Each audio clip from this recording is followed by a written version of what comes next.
바람이 아주 천천히 산등성이를 지나던 초봄의 아침이었습니다. 햇볕은 아직 차갑고 공기엔 묘한 서늘함이 남아 있었죠. 3월에 사는 겨울 끝과 봄 시작이 얽혀 있어 마치 두 계절이 동시에 숨을 쉬는 듯한 느낌을 주곤 합니다. 민호는 가족들과 함께 아버지 산소로 올라가는 길을 걸었습니다. 해마다 했던 일이지만 올해는 유독 걸음이 무거웠습니다. 아버지를 떠나보낸 지 정확히 1년, 초봄의 차가운 공기가 그 상실감을 다시 꺼내어 쥐고 있는 듯 했습니다. 그런데 그 무거운 분위기 속에서 단 하나 다른 움직임을 보이는 존재가 있었습니다. 바로 하람이었습니다. 아버지가 생전 가장 예뻐하던 진돗개, 아버지가 이 녀석은 남다르다고 늘 말하던 그 아이, 평소엔 민호 옆에서 조용히 걷던 하람이 오늘은 자꾸 저만치 다가가다 멈추고 다시 돌아와 주변 냄새를 맡고 어딘가에 귀를 세우고 있었습니다. 마치 아주 오래전부터 기다려온 무언가가 이날, 이 시간에야 비로소 나타난 것처럼 산소에 도착하자 산은 묘하게 고요했습니다. 바람 한 점 없고 소리라고는 오래된 소나무 잎이 스치는 아주 작은 속삭임뿐. 가족들이 각자 준비한 재물과 꽃을 펼치고 아버지 앞에 인사를 드리려는 찰나, 그 순간이었습니다. 하람이 갑자기 돌진하듯 산소 앞으로 달려갔습니다. 그리고 땅을 거침없이 힘이 터져 나오듯 파내기 시작했습니다. 퍽, 퍽, 퍽. 흙덩이가 사방으로 튀었고 날카로운 발톱이 돌에 닿을 때마다 딱딱하는 메마른 소리가 퍼졌습니다. 민호가 놀라서 외쳤습니다. 하람아, 안 돼. 하지만 하람은 듣지 못한 듯 더 깊이, 더 강하게 땅을 파냈습니다.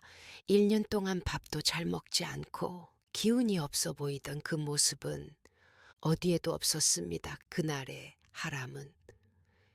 그 어떤 개보다 강했고 그 어떤 개보다 절박했습니다.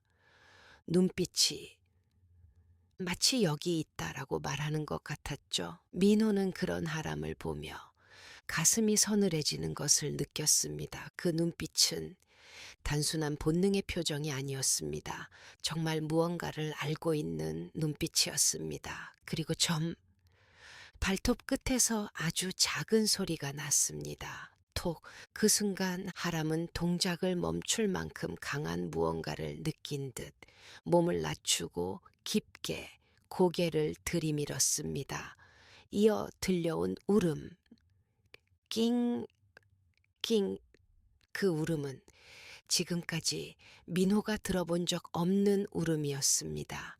슬픔, 두려움, 경고, 간절함. 여러 감정이 뒤섞여 하람의 작은 목에서 쏟아지는 듯 했습니다. 민호가 조심스럽게 다가가 하람이 파낸 구덩이를 들여다봤습니다. 그곳에는 조용히 흙에 묻혀 있는 작고 하얀 상자 하나가 있었습니다. 표면에는 단 하나의 이름, 윤혜연 1999. 아버지와는 어떤 관련도 없는 이름이었습니다.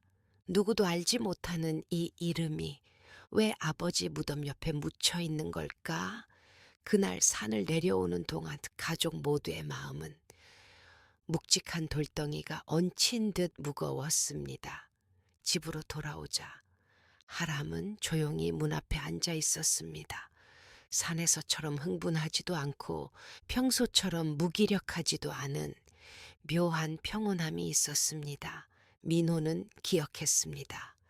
1년 동안 하람이 얼마나 달라졌는지를. 아버지가 떠난 뒤 하람은 말 그대로 무너졌습니다. 밥도 잘 먹지 않고 산책도 나가려 하지 않고 하루 대부분을 마당 한쪽에서 그저 아버지가 나오던 문만 바라보며 앉아 있었습니다.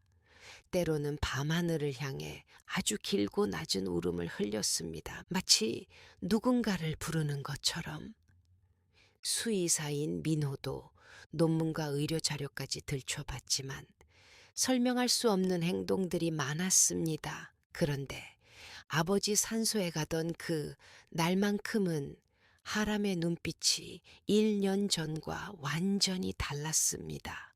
가야 할 곳을 알고 있는 듯한 모습, 찾아야 할 무언가가 있다는 듯한 행동.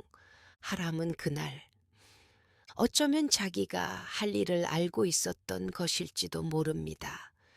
며칠 후 민호는 아버지를 간병해 주었던 정미선을 집으로 불렀습니다. 미선이 현관문을 들어서는 순간 하람은 놀랍게도 그녀에게 다가가 조용히 몸을 비비며 오래 보던 사람처럼 인사했습니다. 평소엔 사람을 경계하던 하람이 유독 미선에게만은 따뜻하게 반응했습니다. 민호는 작은 상자를 꺼내 조심스럽게 미선에게 보여주었습니다. 이름 아세요? 그 말이 끝나자마자 미선의 어깨가 크게 떨렸습니다. 그리고 두 손으로 입을 막은 채 바닥에 주저앉듯 힘이 빠져 무릎을 꿇었습니다. 그 아이는 제 딸이에요. 그 순간 방 안의 공기는 숨조차 멈춘 것처럼 조용해졌습니다. 미선은 1년 동안 가슴 깊이 묶어두었던 이야기를 천천히, 아주 천천히 풀어냈습니다. 혜연은 태어날 때부터 심장에 작은 결함을 안고 태어났습니다. 그 아이는 한 번도 완벽히 건강한 날이 없었습니다. 아침이면 약을 먹고 점심이면 산소 포화도를 재고 저녁이면 다시 병원에 들러야 하는 일상이었습니다. 미선은 혜연이 아프지 않은 날이면 그 하루를 온전히 감사하게 여겼습니다. 혜연은 그런 엄마를 위해 늘 밝은 척 웃었습니다. 엄마, 나는 괜찮아. 진짜로 괜찮아. 그러던 어느 겨울 혜연은 갑자기 쓰러졌습니다. 병원에서는 성공 확률 30%의 큰 수술을 권했습니다. 미선은 그 어떤 것도 생각할 여유가 없었습니다. 살려야 한다는 마음 하나로 사채를 쓰고 집을 정리하고 모든 것을 걸었습니다. 수술은 성공했습니다. 하지만 혜연의 몸은 수술을 버티지 못했습니다. 며칠 뒤 그 아이는 조용히 세상을 떠났습니다. 그때 아버지는 이미 세상을 떠난 뒤였습니다. 미선은 장례를 치를 돈조차 없었습니다. 빈소도 차릴 수 없었고 묘도 만들 수 없었습니다. 남은 건 작고 가벼운 유골함 하나뿐. 혜연의 무게는 이제 고작 두 손으로 충분히 안을 수 있을 만큼 작아져 있었습니다. 사는 집은 보증금까지 잃어 곧 비워야 했고 혜연을 둘 곳은 어디에도 없었습니다. 그러다 문득 아버지가 생전에 했던 말이 떠올랐습니다. 미선 씨, 당신과 혜연이 나중에 내 옆에 있어 준다면 난 더 바랄 게 없을 거예요. 하룻밤을 울다가 일어나 미선은 혜연의 유골함을 품에 안고 새벽 3시에 산으로 올라갔습니다.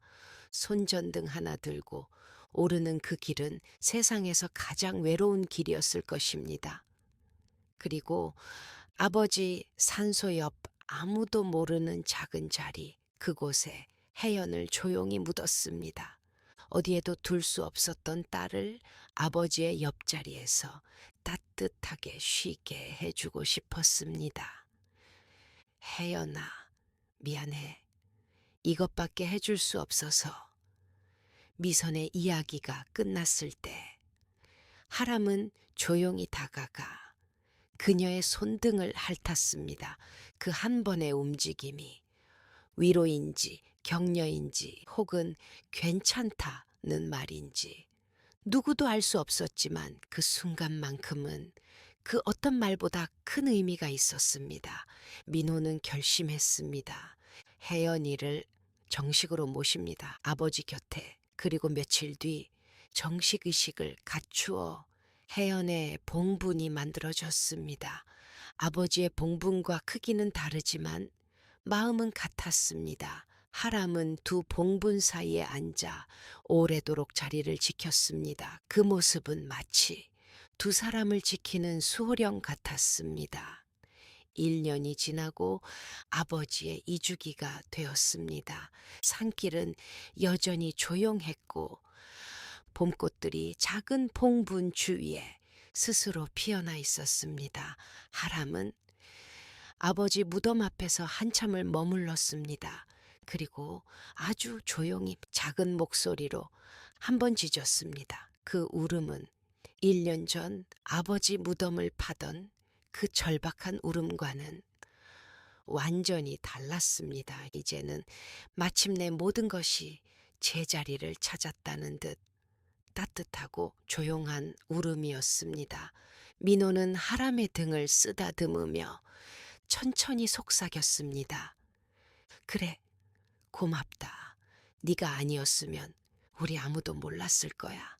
바람이 봉분 위에 들꽃을 흔들었고 햇빛이 그 사이로 비치며 작은 빛의 파도가 일렁이듯 흔들렸습니다. 하람은 혜연과 아버지 봉분을 번갈아 바라보며 다시 한번 고개를 숙였습니다. 마치 이제 다 괜찮아요 라고 말하는 것처럼 그날 산은 평소보다 더 고요했고 봄바람은 유난히 더 부드러웠습니다. 그리고 가족들은 오래도록 그 자리에서 눈을 떼지 못했습니다.